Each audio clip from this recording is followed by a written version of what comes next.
On paper, it's the JS Izumo, a helicopter-carrying destroyer, a ship designed for defense. However, in reality, what you're looking at is one of the most brilliant and controversial naval deceptions of the 21st century.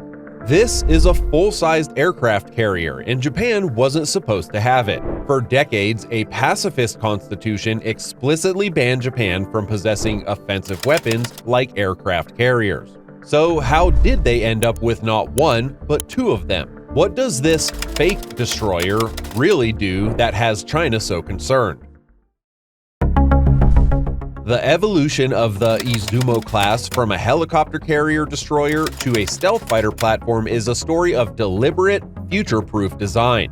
When the JS Izumo was first unveiled in 2013, it was introduced as a helicopter-carrying destroyer, the DDH classification, which belied its true scale.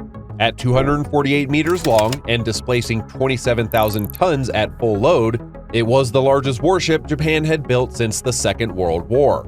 Its official purpose was anti-submarine warfare and disaster relief, operating a complement of 7 SH-60K anti-submarine helicopters and 2 search and rescue helicopters.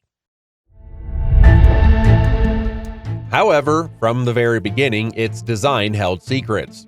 Insider reports and analyses suggested that features like its aircraft elevators and deck coatings were specifically designed to handle the heat and weight of future fixed-wing aircraft like the F-35B, indicating that the potential for this conversion was baked into the ship's blueprint from the very start. It was a destroyer in name only, built with the inherent flexibility to become something much more. After its defeat in World War II, Japan adopted a pacifist constitution that renounces war and prohibits the possession of war potential, which has long been interpreted to include offensive weapons like aircraft carriers. So, to build a capable warship without technically violating these constraints, Japan became a master of terminology and creative compliance. The Japanese government drew a very specific legal distinction. They argued that an attack aircraft carrier is specifically a ship designed solely for nuclear bombers to conduct nuclear strikes. By this definition, a ship carrying conventional fighter jets for defense is not automatically illegal. This legal tightrope is reflected in the ever-evolving names given to the Izumo class. They started as DDH, or helicopter carrying escort ship. After the decision to modify them for F-35Bs, they were redesignated as multi-purpose operation destroyers. And in a very telling move, as of October of 2024, their official classification has changed to CVM, which stands for Aircraft Carrying Multi-Role Escort Ship. This strategic ambiguity allowed Japan to build up its naval power while consistently describing the vessels as defensive. The Izumo class was unveiled during a period of heightened tensions over the disputed Senkaku Islands, and China immediately criticized the ships, calling them an aircraft carrier in disguise, and warning Japan to remember its history of aggression. Meanwhile, China's Navy has undergone a massive transformation, now boasting over 750 warships and submarines, making it the largest naval force in the world by raw numbers. In response to this expansion and increased military maneuvers near Taiwan and in the South China Sea, Japan has been compelled to bolster its own capabilities. The conversion of the Izumo class to operate F-35B stealth fighters is a direct counter to China's growing aerial and naval powers. Furthermore, these ships are vital to protecting Japan's economic interests. By deploying a ship that can dominate the underseas domain with its helicopters and control the skies with its F-35Bs, Japan is signaling its determination to maintain a favorable power balance in the East China Sea and protect the sea lanes that are Japan's economic lifelines. The physical transformation of the ships from helicopter carriers to light aircraft carriers is a massive engineering undertaking. The most visible change is to the flight deck. The original trapezoidal bow has been modified into a square configuration. This might seem like a minor aesthetic change, but it's crucial as it increases parking space and operational flexibility for fixed-wing aircraft.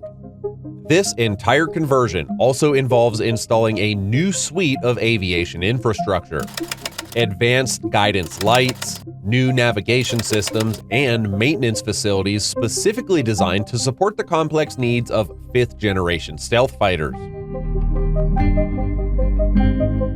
This entire process reached a historic milestone in 2021 when a U.S. Marine Corps F-35B conducted the first-ever takeoff and landing on the JS Izumo. This event would mark the first time a fixed-wing aircraft had operated from a Japanese vessel since World War II, closing a circle in naval history and opening a new chapter for Japanese defense. Japan has plans to acquire 42 of these F-35B jets, with each modified Izumo-class ship potentially able to operate 12 or more of them, which would finally fully unveil the true capability that was baked into their design from the very start. With a capacity for only about 12 F-35Bs, it carries a fraction of the 60-plus aircraft on a U.S. supercarrier, drastically limiting its striking power in a prolonged conflict. Furthermore, without catapults or a ski jump for assistance, the F-35Bs have to use some of their precious fuel for short takeoffs, which in turn can significantly reduce their combat range and the number of bombs that they can carry. For its own protection, the Izumo class relies on a limited set of defensive weapons, including 2 Phalanx close-in weapon systems and 2 CRAM missile systems.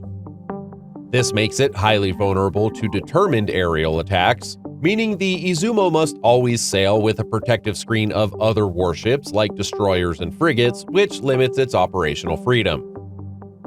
After decades without aircraft carriers, Japan must also rebuild its naval aviation expertise from scratch, which is a process that could take a whole decade even with American assistance. Finally, in a conflict with a power like China, these large ships could become high-profile targets, forced to operate within the range of vast anti-ship missile arsenals.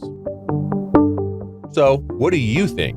Was Japan justified in finding this clever loophole to boost its defense? Or does crossing that aircraft carrier line risk escalating tensions in the region? Let us know your thoughts in the comments below. Thanks so much for watching. If you enjoyed the video, please hit the like button and subscribe to the channel if you haven't already.